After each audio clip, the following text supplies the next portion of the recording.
Hey,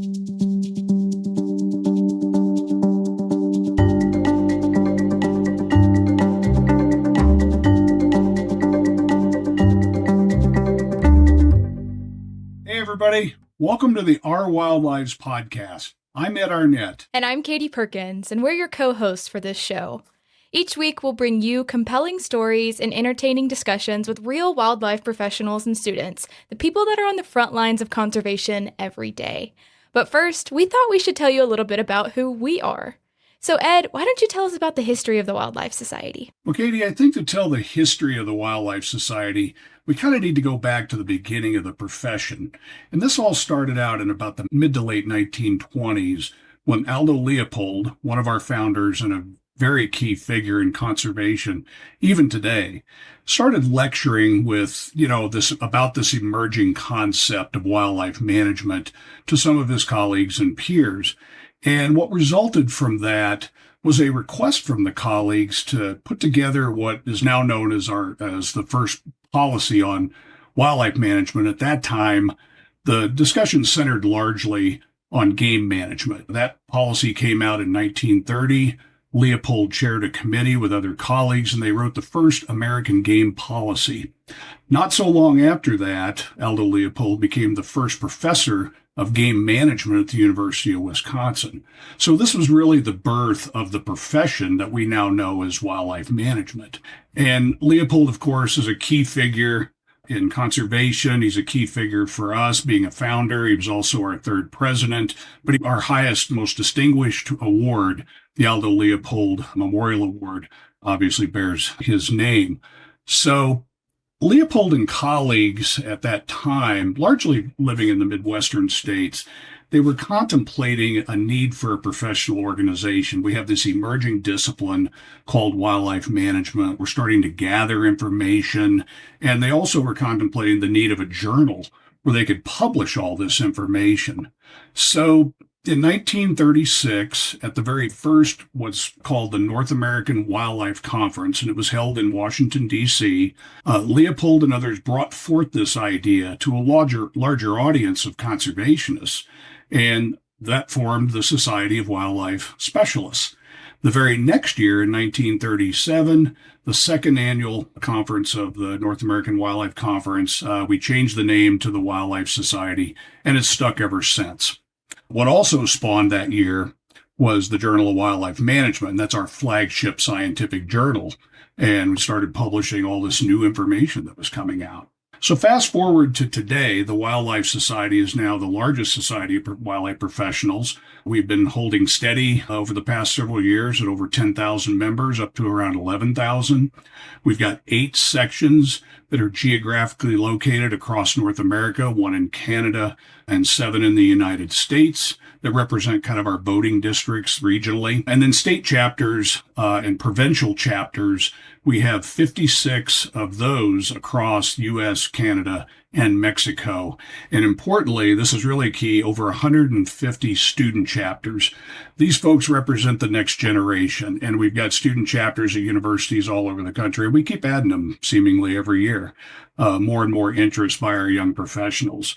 We also have a number of different working groups, and these are subject matter experts on topics like biological diversity, wildlife disease, human dimensions, just to name a few. And our current mission that was recently derived from a strategic planning effort is to empower wildlife professionals to advance conservation through science, community, and professional excellence. We do quite a number of things at the Wildlife Society. We still publish the Journal of Wildlife Management, have since 1937, but we've added 2 other scientific journals where our members and others publish. We hold an annual conference each year, and that's to bring wildlifers together, students and professionals of all stages of their career, to present their science, to network, to talk about problems of the day and develop solutions, and also just to get together and see each other and have a good time. And we also offer training opportunities at those, as well as the networking and mentoring opportunities. The idea there is to present career-long engagement and training opportunities for our professionals. And I think people can think of us as the trade association of wildlife professionals. And we also engage in policy work at the national and state levels to educate decision makers, trying to interface that science with legislation and administrative policy. So the Wildlife Society has come a long way since the beginning, and it remains strong and poised to, prepare our professionals to meet today's challenges of conservation. Definitely. I always like to tell people that the Wildlife Society is your professional home, your community, your network. And with that, you get a lot of professional development and just building these groups of contacts that stick with you throughout your career. So that's a really great thing about the Wildlife Society is that there are many opportunities to get engaged with us at all the way from the university level up to the national level. So Ed, tell us about you. What was your first exposure to the Wildlife Society? Well, that happened a little bit later in my career. Background wise, I grew up in a small town in south central Illinois. And you know how kids always say, oh, I want to be a doctor or a veterinarian or lawyer, something like that. I always wanted to be a wildlife biologist. I just didn't know what it was called at the time. And, I'm of the era that grew up with the original show called Mutual of Omaha's Wild Kingdom. Marlin Perkins was associated with the St. Louis Zoo. I grew up about 50 miles north of St. Louis. So my mom took me there all the time, and I just fell in love with animals. And my grandpa always took me fishing and hunting, and just I was outside a lot. So that built the love for animals and the outdoors. And I actually got to meet Marlin Perkins when I was about 8 years old. I ran up to him. My mom wasn't happy about that. I broke away from her grip on my hand, and I ran up and met Marlin Perkins. And then later in life, his co-host, Jim Fowler, he actually attended an Oregon chapter of the Wildlife Society meeting. He was our dinner speaker and got to spend some time with him. So what a thrill that was to meet kind of an idol and then another idol later in life. But I moved out west right away. I got an associate's degree in natural resource management, kind of started out. I still wasn't quite sure what this thing was, wildlife management, until I moved to Montana State University, where I got a bachelor's degree in fish and wildlife management. And I was starting to get my mind wrapped around this profession and get a feel for it. So I walked into a professor's office one day, a professor that ultimately became our president in 1991 and 92, Dr. Richard Mackey. And I said, Dr. Mackey, I'm really interested in this profession. I want to succeed in it. What can I do to make myself more exposed to the profession and more successful? And without any hesitation, he said, join your professional society. And I did. He reached over at his desk, handed me a brochure. There was no internet or anything digital in those days. And he handed me a brochure, and I joined. Now, the problem, and this is a tip for young professionals, students, and such, it was pretty expensive back in those days. So I got a little creative and asked my mom to put that on the Christmas list. It's like, I don't need any more jeans or sweaters and such. So invest in me and my profession. And I would encourage anyone to do that. Nobody needs another pair of socks for Christmas. So invest in your profession. She paid my dues for quite a while until I got on my feet and I started paying them myself. So that was really my first engagement with TWS, was advice from a professor. I really didn't engage that much, though, until I moved to Oregon. I started my professional career in 1990. I worked for a couple different federal agencies. I was a research scientist at Patriot Timber Company, Weyerhaeuser Timber Company, and before I went back and got my doctorate.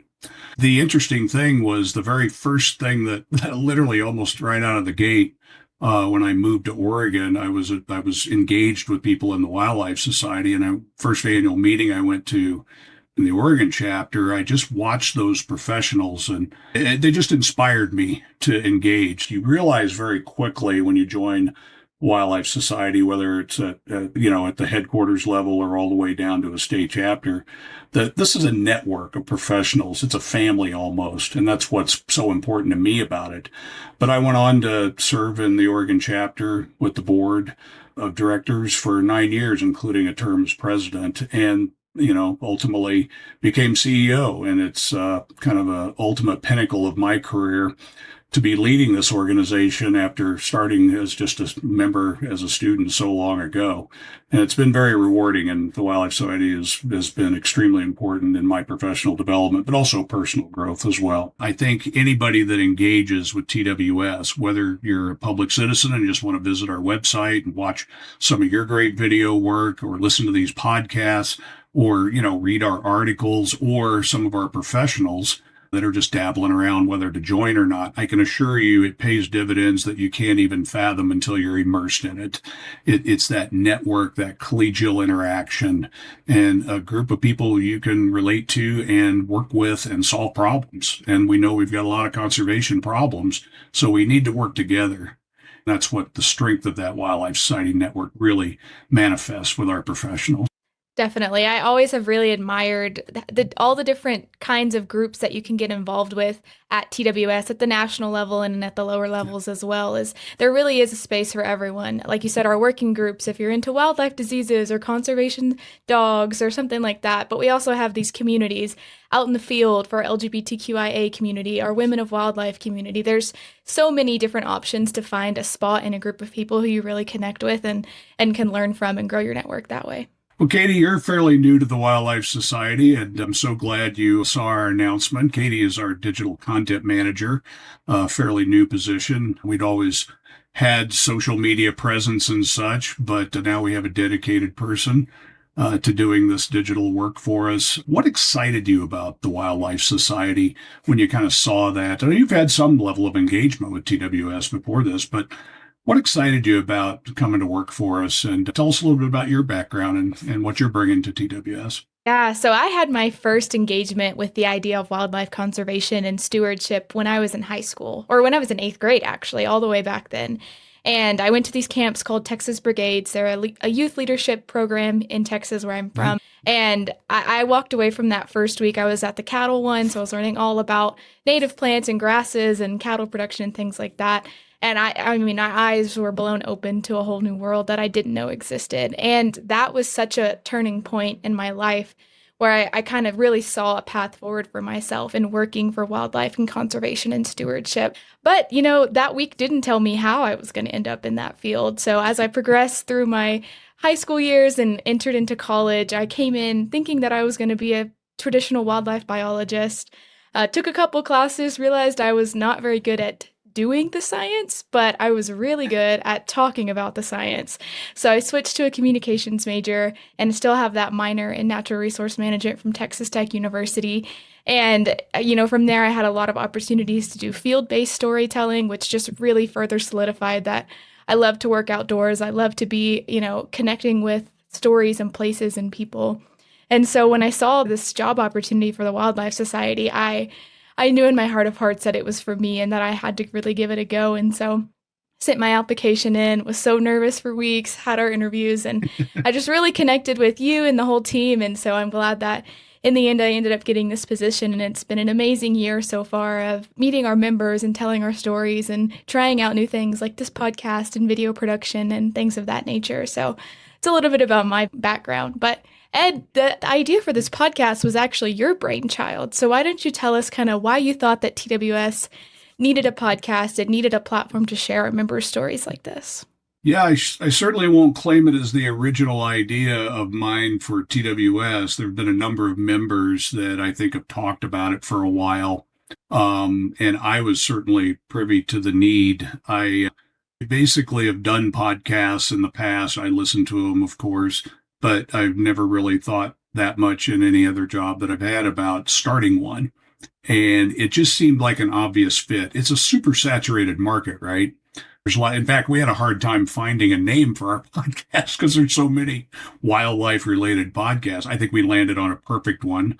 The acronym for those that hadn't put it together yet is OWL. And an owl is a key part of our logo, past and future one that's coming forward. I think the need was obvious to me because we want to highlight our members.